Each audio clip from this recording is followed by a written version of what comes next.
This video is about cutting back your geraniums after you bring them in for the winter. These, for the most part, are seedling geraniums that I had started this past spring. I've brought them in. They're in a south-facing window for the winter.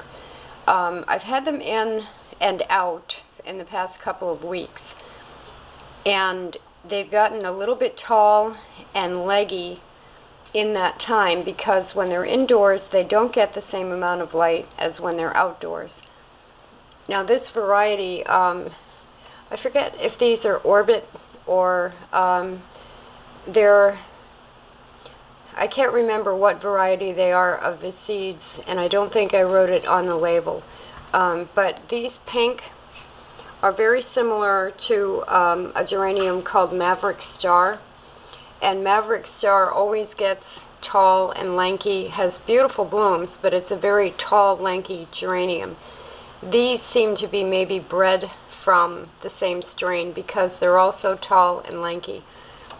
Now, I've already gone through about a week of them having a lot of their leaves turn yellow and drop off.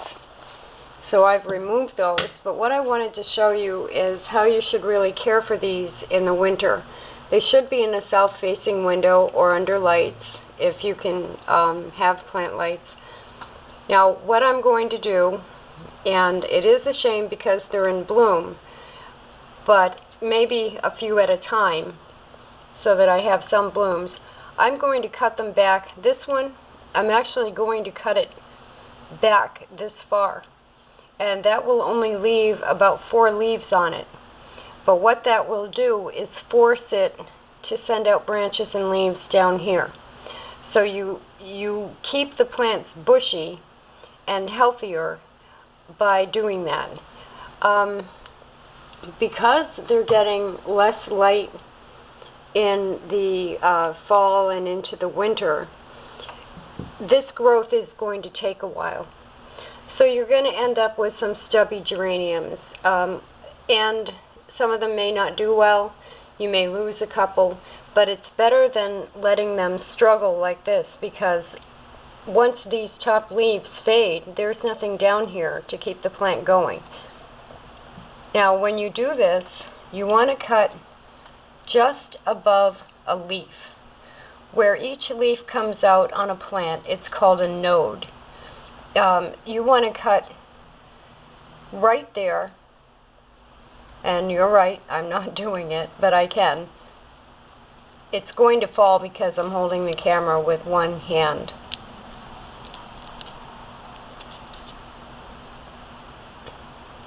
I'm trying not to cut the leaf that's on the other side of it.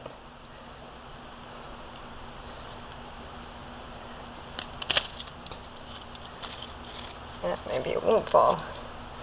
So that's what I'm left with. I've got 1, 2, 3, 4, 5 leaves on there, and that's what I'm left with. So like I said, it's a stubby geranium. But now, because I'm going to give it the same care that it's had all summer, it will start to branch out here. And I'm going to recut this a little bit lower. I want to be right above where the leaf comes out. Otherwise, if I were to cut it under a leaf node right here, then I'd end up with about 1 inch of a stub that would just dry off and look ugly anyway. So cutting it right above a leaf node is how you want to cut them. And some of these, for example, this red one has already started to do it even though I haven't cut it back. So once I do cut this one back, and I'll probably cut it right there, that will force more growth out. But the red of this variety are the only ones that have done that. And this poor white is like a stick. So that one I can't really cut anything off. And I have to hope that it's going to start to bush out a little bit. As soon as I get a second branch on the top, then I'll cut it. Then that will force it up. So that is what you do, and what you're left with is this. And what you can do is trim off the bottom 2 leaves. You can do this in water or the other method of doing it is recut the stem so you have a nice clean cut. Dip this part in a rooting hormone, which is available at any gardening store, and plant this in dirt. You don't have to have the rooting hormone, but it always helps. It protects and feeds the stem until roots start to form. You can also put this in a glass of water and it will start to form roots. But when you do that with any plant, whether it's African violets or geraniums, any of them that root in water, the roots then have to adjust between getting nutrients from water and nutrients from soil. So you might as well put some rooting hormone on this, and this can go into a even a 3-inch pot, because what it's going to be doing between now and the spring is forming a root ball. And that is the goal here. The goal right now is not to have big, huge, leafy, blooming geraniums. The goal is to keep them short and stubby and try to get them to have more bottom growth toward the bottom of the stem, and have them keep forming a very good root ball. Next spring, when I put these outside, if I were to transplant them, if I pulled one of these out of the pot, I want the whole pot to be a root ball.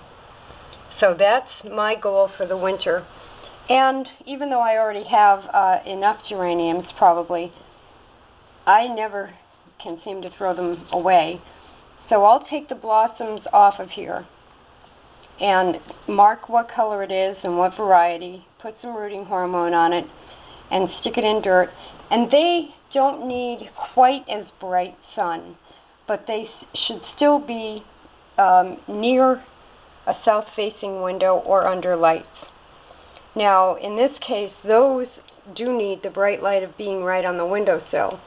But this, once I have it in dirt, this could be maybe 1.5 feet from a south window, and it would still form roots.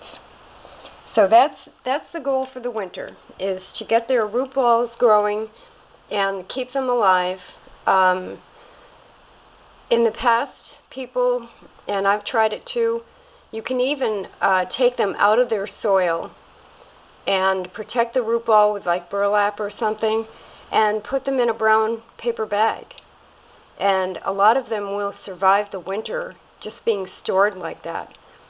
I didn't have great success with it, so I would rather keep them in soil, trim them back, and teach them to be bushy plants while they keep their roots growing and active. So that's what you do when you want to winter over your Pelargonium hortorums. These are not true geraniums.